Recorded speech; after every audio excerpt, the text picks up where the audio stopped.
I'm so happy to have Jennifer Pepito here. She is the podcast host of Restoration Home, an author, a mom of 7, and she has a new book, The Inspired Homeschool: How History's Heroes Light a Path Toward Joyful, Confident Learning. You mean we can be joyful and confident in our learning? That would be lovely. Jennifer, it's nice to have you. So nice to be here, Arlene. Thanks for having me on the show. Your message is so important because I think we're kind of an inflection point in our education where we say our kids are not really receiving the kind of quality education perhaps that they once were. So this conversation, I'm hoping, will serve those who homeschool, those who are thinking about homeschooling, and those who do not homeschool, but they're interested in having their children be more engaged learners. So I want to kind of start backwards. Your book is called The Inspired Homeschool. I want to talk about the uninspired homeschool and just what would some of the warning signs be to those who are homeschooling? Like, oh my word, I am losing it and I need some fresh fire.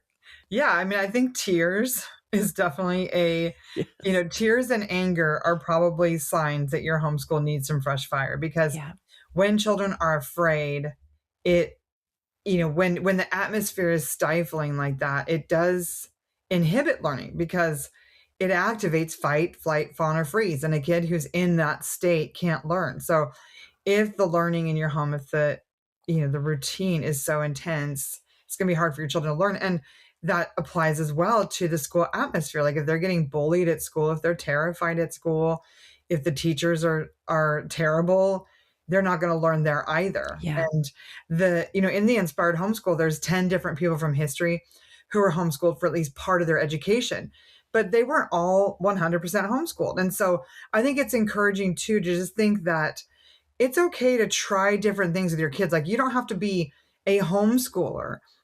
You don't have to be a diehard private or public schooler. You could try different things depending on the season in your family's life for the best for your children. Like you have to know your kids and know like, okay, this just isn't working right now. We're going to try something else for a season and trust that God is leading you instead of feeling like, oh, we have to have them in this private school because that's what our church sponsors, or we have to have them in this public school because that's what our friends do. You need to know your child and do what's best for your child. Yeah, that's really good. That freedom to pivot if something is not working, that, hey, we're going to try something new. That's a good freedom. Your home, I love how you write about your home in The Inspired Homeschool, and you talk about your motto from Elizabeth Barrett Browning, Earth's crammed. I'm sure you totally know this, but I'm just going to read it. Earth's crammed with heaven and every common bush of fire with God, but only he who sees takes off his shoes. Why did you choose this as your motto, and how does this help your home, shape the environment of your home? Yeah. Well, I love Jesus. I love being a child of the kingdom. I love being the beloved and being aware of his ever presence, his omnipresence. And I wanted that to be a marker of my home, that my children would be aware of God, that he wouldn't be just shoved into Sunday mornings, that it wouldn't be just dinner time prayers, but that everything we did would be sort of saturated with God. So the poetry we read, the books we read, the art we look at, like I'm looking for God in all of it. I actually have sitting beside my desk, like I have a little plaque that says, "Be still and know that I'm God." And I have a painting of the ocean by my son. I have a picture of St. Francis of Assisi. Like I have a woman praying in a chair. Like there's so many ways that we can reveal God to our children in our lives. And this is part of what we're called to. Like the Bible says, teach these things when you rise up, when you lie down, when you walk by the way. Like we should be conveying to our children the beauty and presence of God in everything we do. And so it was an easy motto when I came to that, that our children, when they experience the presence of God, when they know that he's real because they have seen him in every facet of life, in the discovery of scientists, in the poetry like Gerard Manley Hopkins, Earth's crammed with the glory of, let's see, I'm Elizabeth Barrett Browning. Yeah. But it's, Earth's, like it talks about how it spreads out like the ooze of oil, just the pervasive presence of God in that Gerard Manley Hopkins poems. And so there's so many ways that our children can see God in culture, in in what we're learning Yeah. from. And so, yeah, that was what inspired that. Yeah, those purposeful things that you can, Mhm. and any of us can do that. Like take a piece of poetry or take a piece of prose that really means something to us, and talk about that with our kids, even show it visually. Tell us about your personal journey of why you decided to homeschool. Oh, I mean, I think partly it was the same thing. Like I wanted my children to, okay, and I found the poem. So it's Earth's charged with the goodness of God. So Yeah. there's these, different ways of saying the same thing. But yeah, I thought I could do a better job than the public schools, honestly. Like I loved education and parenting. So I was reading all these books, all this research. And in my research, I could see that the way that public schools do things is very antithetical to child development. It's very unhealthy. I could see very few reasons why in early childhood you would put your child under fluorescent lights with a bunch of strangers with a godless teacher. And so not to like, I'm not shaming anybody who feels differently, but for me it was like, why wouldn't I teach my own children? Like I love them. I taught them to speak. I taught them to eat like nicely, and I just had so much natural curiosity myself. And as Yeah. well, I was homeschooled for a couple of years. My parents had listened to the James Dobson interview with Raymond Moore, which happened, I mean, it had to be like in the 80s. And so they'd pulled us out of school, but they didn't really have the resources to actually homeschool us. But I just had that contrast of, okay, here's time to explore some of my own interests. And I would go to school in the years that we were in an institutional school. I'd go to school and I'd be hiding a book under my desk so I could read it while the teacher was droning on about whatever. I had this experience myself of how there's learning and there's school, and they're not always the same thing. Yeah. And so I really wanted my children to have that freedom to learn, to follow their own curiosity, to be excited about learning, to, have their interests be honored. Because in my school experience, like if you're excited about something, you're often kind of pushed down. Like if you raise your hand too often in school, you're like annoying. And so I didn't want that for my kids. I wanted their curiosity to be honored. I wanted to create this like school for the service of the Lord. Referring back to my book, Habits for a Sacred Home, where every part of our home is a teacher, and it's highlighting God, so that Yeah. because our children are going to enter this secular world sooner than we want them to. It's just so discouraging how easily all that garbage comes in as soon as as soon as they're adults and they get a phone, they're going to have these choices. But as much as possible, for as long as possible, I wanted to curate their interests. And I love that, into adulthood, my children love having plants in their home and books and going on hikes and spending time with the Lord. Like the things that we sow into them in early childhood will be a bulwark against that. It might not be perfect, but it will be a bulwark, especially in comparison to what the world has experienced, where the curriculum of the public schools is nihilistic and hopeless.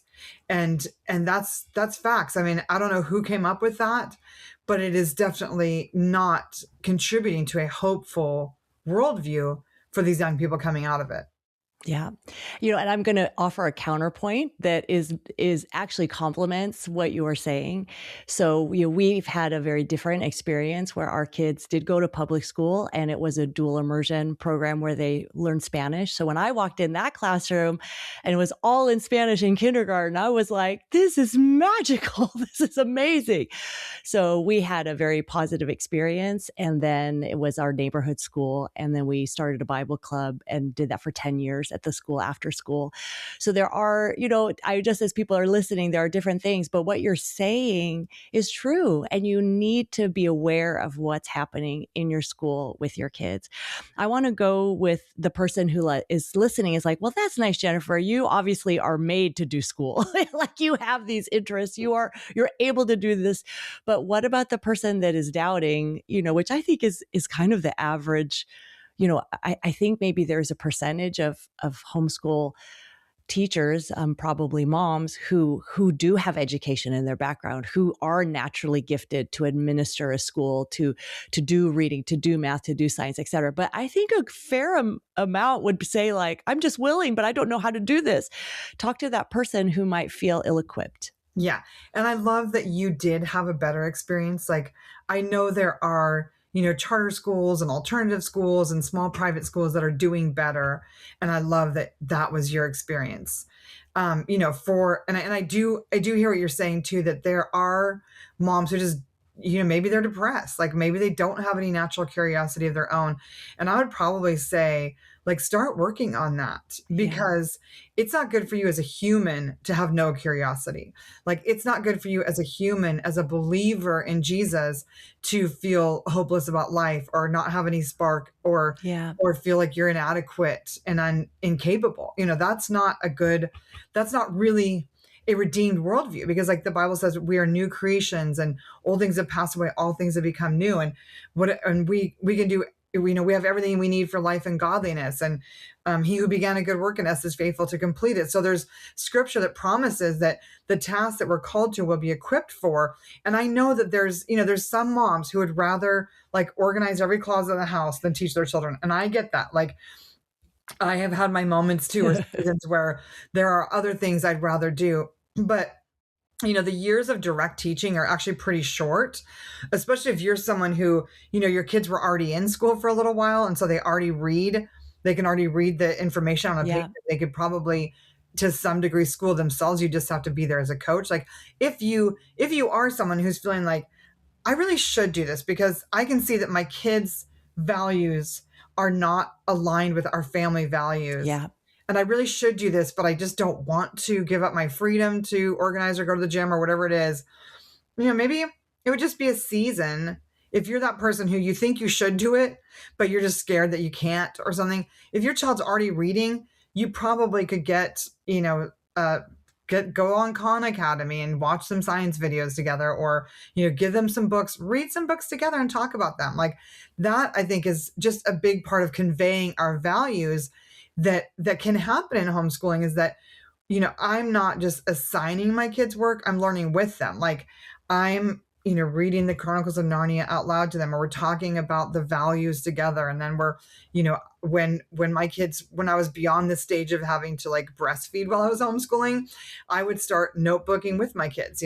We might listen to the audiobook, and then while we were listening to the audiobook, watercolor paint together. So I use it also to further my education, because there are things I wanted to learn, I still do. And so I think it is an amazing opportunity. Like, if I know it's not for everybody. Yeah. Some of you might be a pastor's wife and you're running the children's ministry. You might be a teacher yourself. Like, you might be just so overworked in your normal life that you can't see how you could also take on schooling your own children. But I think for a season, I mean, it's just so precious. Like, I would not want, there's nobody I'd rather be with than my own children. Like, my own children are the most interesting, most fun, most beautiful. Like, I adore my own children. They're 17 to 32, and they're just the best people I know. Yes. Isn't Because I it? think And this is really important for us. We had Jess Wilson Holm on earlier, and she talked about that window of 4 to 14, how important that window is. And it is true, parents, as we're parenting our children, to parent them in such a way that they will become adults that we really enjoy being with in the future. And that looks like discipline, and that looks like saying no, that looks like delaying the phone and all those things. But then you'll get an adult that you're like, I really think you're amazing. So that is so good. And I want to go back to C.S. Lewis. We're going to loop back to him. And I also want to go back to notebooking. We're going to loop back to that as well. But there's so many questions in your book that are really helpful. And I just want to share a few of them to help as you're thinking about your family, as you're thinking about your family values. These questions were really helpful. What activities bring joy to your family? What games did you play as a child? What would you love for your children to remember about life in your home? So think about these things, and what what you can do to restore some more joy, some more play, things, values that you share in your family. Notebooking. You talked about notebooking. Why are you such a fan of notebooking? Because I love this. And how would just a blank notebook really help any child? Yeah, it's such a good it's a gift to us. What I talk about in the book is I compare the lives of different people in history who were homeschooled, and I apply the way they were homeschooled to to modern homeschool families. And so what I looked at here was Leonardo da Vinci, who many people say was like the best artist of all time. And he learned through observation. He was just always looking at what was around him and making lists and making discoveries, really. And so as we, just maybe read something to your children and then you draw a picture about it, or maybe you take a nature walk and you write a little weather observation, like any kind of observation that you note becomes a notebook. And there's so many applications. There's Bible study, there's maybe character or virtue studies, there's nature study. You could notebook history, like you read a history book and then you write a notebook page about it. You could notebook your feelings, your family timeline. There are so many ways that just taking time to observe and write your own thoughts. And there's a lot of research on this, how when we write things down with our own, not just typing it out, but Yeah. writing it down with a pen and paper, drawing it, how the learning becomes more ours and more retrievable when we've done that. And so it's a tool that can be used in many applications across academics, across family life, where you give your kid a notebook and learning becomes their own. They're able to observe, and that, we don't know what that could turn into one day, whether it would be beautiful art or scientific discovery, just because they learned early on to start processing their thoughts on paper. That is fascinating because we all do the opposite. So instead of a child observing something, noting it, making it their own, right? We have a tablet in the hand or phone in the hand where we are observing nothing and we are just, right? We're just scrolling something mindlessly. So it's such an opposite kind of behavior that I think that's really beautiful. And it's so simple. It's so cheap to get a notebook and just fill it up with your thoughts and your observations. I think that's so brilliant. C.S. Lewis, you talk about him in the book. Just tell us, a little bit about what you write about him, and then help us through how we could help our kids with their reading, with oral narration, written narration. Just kind of talk us through that. Yeah, and this is a good one. C.S. Lewis is another chapter in the book, and I'm talking in there about language arts. And the great thing about C.S. Lewis is he was only homeschooled for part of the time. Like in the early years, he was homeschooled, and then in high school, he was homeschooled not by his parent, that was by a tutor. So he actually lived with this couple, and the man would teach him from the classics, and then the wife would teach him French. And I think this is really the ideal way to teach high school, is that you read books together and you talk about them. And I think this is a big part of why C.S. Lewis became such a good communicator. Is he was constantly having to read something, think through what it meant to him, and sort of his daily schedule was like he would read and discuss books in the morning with his tutor. Then he would take a big walk where he had a chance to sort of process his own thoughts, and then he'd do some more study with the wife, foreign language or other things, in the afternoon. And so I think giving our children that time, because so often, especially in high school, we bog them down with a lot of like general ed that they're Yeah. also going to repeat in college if they go to college. And yet this could be a time where you actually go really deep on truth, beauty, and goodness that they're definitely not going to encounter in a public college. Mhm.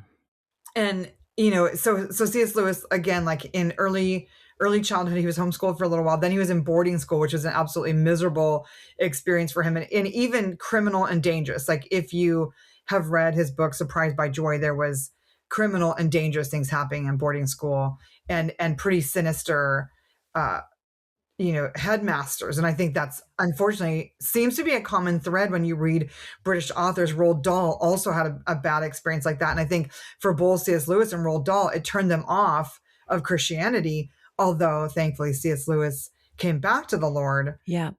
And I wonder how much his high school tutor had to do with that. And then obviously other encounters with people like GK Chesterton.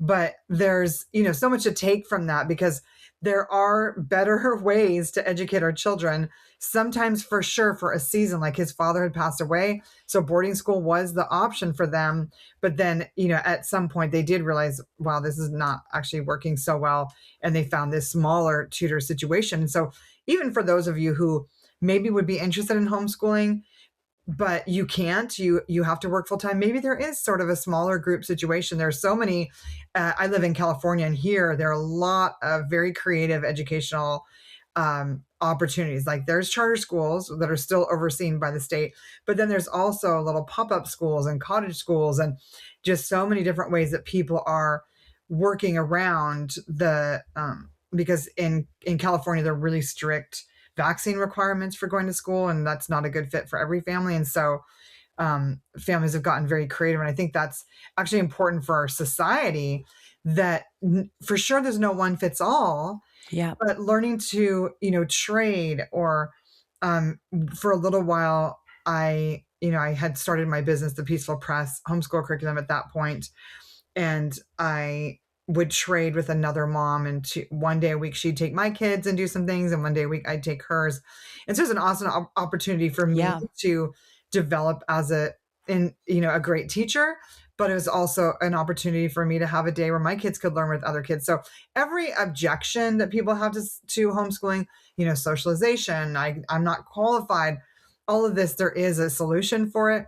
But I know it's not for everybody. And so thankfully there are so many different ways to educate our children today. How can you avoid, what advice would you give to avoid that trap of just, okay, I'm homeschooling and now my child is sitting in front of a computer all day? Ugh, like I would definitely resist, because and unfortunately that is what's happening in a lot of public schools too, is that kids are moving on to AI based education on computers. But it's it's not that hard in the early years to educate children. There's a book by a man named John Taylor Gatto, who's a New York State Teacher of the Year, and he said all of the learning necessary for success in high school can be taught in only 2 or 3 years of formal skill study. And so I think sometimes we get very worried, when our child's not reading at 6 years old, or when they're not spelling well at 8 years old, and we start to panic. But children do develop on a spectrum. Not every child is going to read fluently at 6 years old. Some of them, it will be more like 8 to 10. And so what I recommend is just consistency. Consistently review phonograms, consistently have your children do some copy work, consistently do some math. And it doesn't have to be overkill. It doesn't have to be, often math lessons in a formal curriculum publisher are set up for a school where you have to keep the kids sitting at a desk for an hour. You don't necessarily have to do that. You could do some of the math orally. Like I would sit there with my child and we would do some of the problems orally, and then I would write the answer, or we would, I would help them work out the answer and they would write it down. And so there are lots of creative ways to help children who maybe are developing a little slower. But the other thing is, in the Peaceful Press curriculum, especially the Peaceful Preschool and Nourishing Nature Kindergarten, we incorporate a lot of motor skills training, because so many kids, they're coming into school with underdeveloped motor skills. Yeah, we've heard of this, of kindergartners who can't hold a pencil, and that they don't have this muscle strength to do these things. Right. And so we do a lot of, working on the pincher grip through activities, tracing, one of the big core activities in the Peaceful Preschool for teaching phonograms is creating glitter glue letters and then tracing those letters with your finger while reviewing the sound. And so as your child puts their finger on the letter A and traces it, they're putting it in their mind, like a, and the feeling, Yeah. the way it is pictured, but they're also learning how to track. And if you visually can track your finger going around the letter a, then you're also going to be able to track words going across a page. And so there's so many activities that we've built into our kindergarten and preschool award-winning resources that help develop those motor skills. Because if the underlying visual and auditory and large motor skills aren't developed, then your child will have delays. Yeah. There's a lot of factors that create both learning delays and things like ADD, ADHD. And so learning how to create an early childhood that's a little more peaceful, a little more motor skills centric is going to actually give your children a big advantage later on. I've seen several studies that say that the early readers and late readers all are about the same level by 6th grade. So, your child, like, it's Yeah. awesome if they start reading early, but if your child isn't reading early, don't worry about it. Just keep reading aloud to them. The only real gain in learning to read earlier is that you get a bigger vocabulary. But if you have a mom who's reading out loud to you or listening to audiobooks with you, you can totally erase that sort of lag as well. Yeah. And you talk about that, the daily reading, having oral narration, written narration, asking your children, tell me about it orally, write about it now. What did you hear? All those things that are going to help them. I want to just end with this idea of screen time, which we've already touched on. You write, push back as long as possible on screen time or require screen time to be productive rather than merely consumptive. Are your teens making games or movies, writing code, researching, or merely consuming? Give us a word on that. Yeah, I loved the idea that screens can be a useful tool. There are so many ways that people are, making a living, myself included, with my online community and Peaceful Press homeschool curriculum. And so I don't think screens are an absolute negative, but I've talked to and read about so many of the great creators, people who are making a big impact, and most of them do not allow their young children to be on screen. That's right. And one of the advice that many of them give is that what people really need is like virtue, emotional intelligence, and Yeah. imagination. And so you can develop those in early childhood through, reading aloud, letting your children have free play time, keeping the screens very minimized. And then, as they grow, incorporating things like maybe a photography class or a camera, or maybe some giving them some time to work on Canva or do a typing program, like really intentional screen use. Yeah. But I wouldn't, Skills. They're yeah, acquiring tools, skills. but I Yeah. wouldn't do that until, really later childhood, early adolescence, because once, and for sure, like, I wouldn't give them an iPhone until, Yeah. 18 years old if possible. Like, Us too. Yeah. we waited as long as possible, and even then it was too early. And so I feel like the longer you wait, the more, like, my 17-year-old son's working at a summer camp, and he's had a phone for a year and a half or so, but he at camp, they're not allowed to have the phone during the week. They're working Right. long days. It's an adventure camp, and he's feeling like he's really noticing the difference, Yeah. because there is a big difference in your lifestyle and your the way your brain works. Like, Yes. we are inducing ADD in ourselves and our children by the quick screen Yes. content. And so I think, like, eliminate it for as long as possible. And even, we were not a screen free family. Like, we did watch movies sometimes or Right. shows sometimes, but we even kept those really slow. It would be like The Incredible Journey or Animal, like there's some of the nature shows that they would do. We'd watch Yeah. some of those.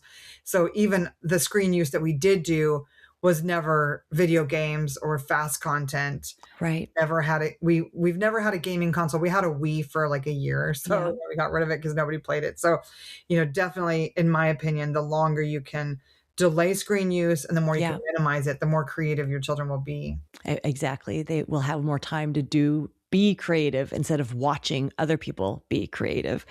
As we close, I just wanted to note you have Laura Ingalls Wilder in your book, and something that was so sweet that really helped me even yesterday was you wrote about and just noted, Ma embraced her work, that she didn't take it as a awful thing. She invited her children into it and she embraced the work that she had.